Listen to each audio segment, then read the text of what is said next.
क्योंकि जब तुम मिटोगे तभी तुम्हारी राह पर परमात्मा का आविर्भाव है। तुम रोग हो, वो तुम्हें सहारा नहीं देगा, वो तुम्हें गिराएगा, वो तुम्हें जड़ों से खोद डालेगा। तो सदगुरु के पास तो वही आएगा जो मरने को तैयार है। सदगुरु यानी मृत्यु, मृत्यु से भी बड़ी मृत्यु यानी महामृत्यु। साधारण मृत्यु में तो तुम फिर पैदा हो जाओगे, अगर सदगुरु की मृत्यु में तुम लौट गए तो फिर दोबारा लौट के आना मुश्किल है, फिर दोबारा लौट के नहीं आओगे, फिर दोबारा तुम पैदा ना हो सकोगे। इसलिए बहुत थोड़े से लोग हिम्मतवर वहाँ इकट्ठे होंगे। सबका वहाँ काम भी नहीं, बच्चों की वहाँ ज़रूरत भी नहीं। अभी वहाँ खिलौनों से खेल रहे हैं तो उनका वहाँ पर क्या प्रयोजन। लोग खिलौनों से ही खेलते रहते हैं ज़िंदगी भर। बचपन में छोटी कार से खेलते थे, चाबी भर के चलाते, जब बड़े हो जाते हैं तो बड़ी कार पर खेल जारी रहता है।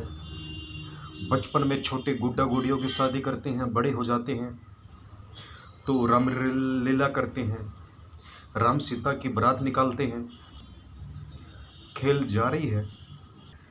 छोटे बच्चे होते हैं, कंकर पत्थर इकट्ठे करते हैं, बड़े हो जाते हैं, हीरे जवाहरात इकट्ठे करते हैं, कंकर पत्थर ही आखिरी, खेल जारी रहता है।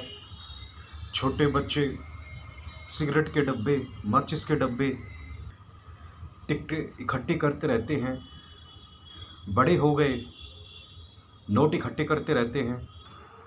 मामला एक ही है, सारा खेल खिलौनों का है।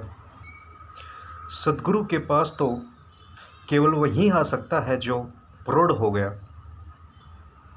जिसने सारे खिलौने फेंक दिए और कहे बहुत हो चुकी ना समझी, अब जागने का क्षण आ गया। निश्चित ही जागने में खतरा है, क्योंकि तुम्हारे सब सपने टूट जाएंगे।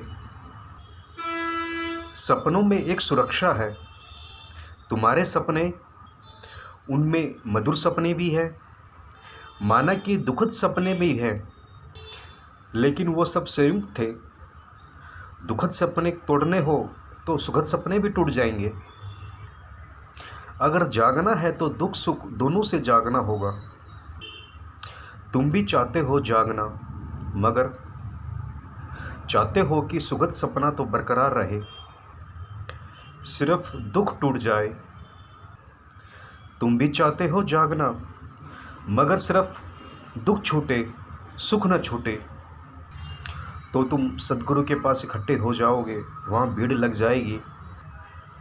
लेकिन सदगुरु के पास तो दुख भी छूटेगा, सुख भी छूटेगा।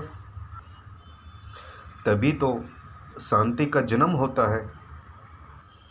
जब सारे धुंध मिट जाते हैं, तभी तो निर्बंध आकाश, तभी तो उस असीम के साथ संबंध जुड़ता है।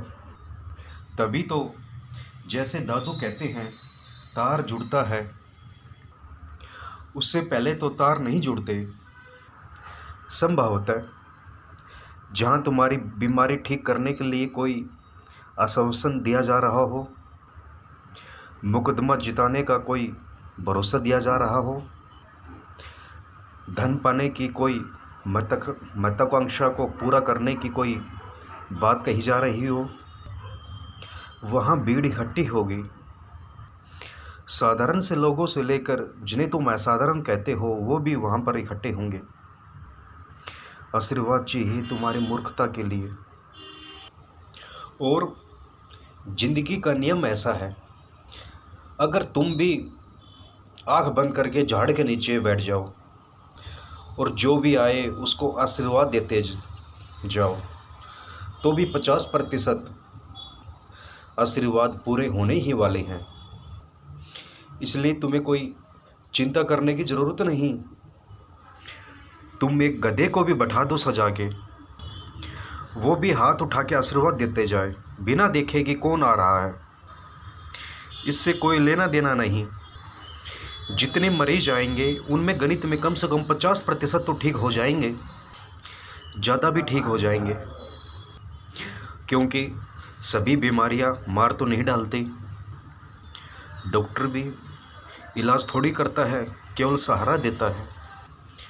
कहावत है पश्चिम में, अगर सर्दी जुकाम हो जाए तो बगैर दवा के 7 दिन में ठीक हो जाता है, और दवा हो तो भी 1 सप्ताह। दवा और ना दवा का कोई सवाल नहीं है। बीमारियां तो सभी ठीक हो जाती है, कोई मार कोई देती है। सभी बीमारियां कोई मार कोई देती है। समय की बात है। मुकदमे भी आखिर 2 लोग लड़ेंगे मुकदमा, तो एक तो जीतेगा ही। और अक्सर ऐसा होता है, एक ही सद्गुरु के पास दोनों चले आते हैं, हारने वाले भी जीतने वाले भी, एक तो जीतेगा ही। और ये खेल जारी रहता है। जो 50% सफल हो जाते हैं तुम्हारे आशीर्वाद से, वो दोबारा लौट आते हैं फूल मालाएं लेके, और प्रचार कराते हैं। 50 और नासमझों को साथ ले आते हैं। जो हार गए वो किसी दूसरी गुरु की तलाश करते हैं, वो तुम्हारे पास फिर दोबारा नहीं आते। वो भी कहीं ना कहीं ठहर जाएंगे, कभी ना कभी तो जीतेंगे। इसमें गुरु का कुछ लेना देना नहीं है। ये सब खेल तुम्हारी नासमझी से चलता है, लेकिन सद्गुरु के पास तुम्हारा कोई खेल नहीं चल सकता। भीड़ वहाँ इकट्ठी नहीं हो सकती।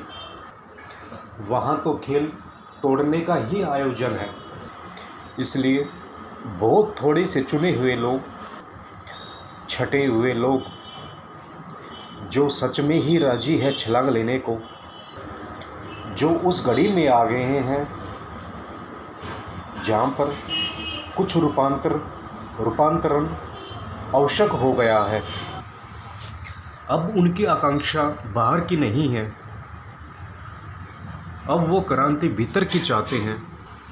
वे थोड़े से लोग ही वहाँ पहुँच सकते हैं, और उन थोड़े से लोगों को भी बड़ी हिम्मत रहे तो ही वहाँ टिक सकते हैं, अन्यथा वो भी भाग खड़े होंगे।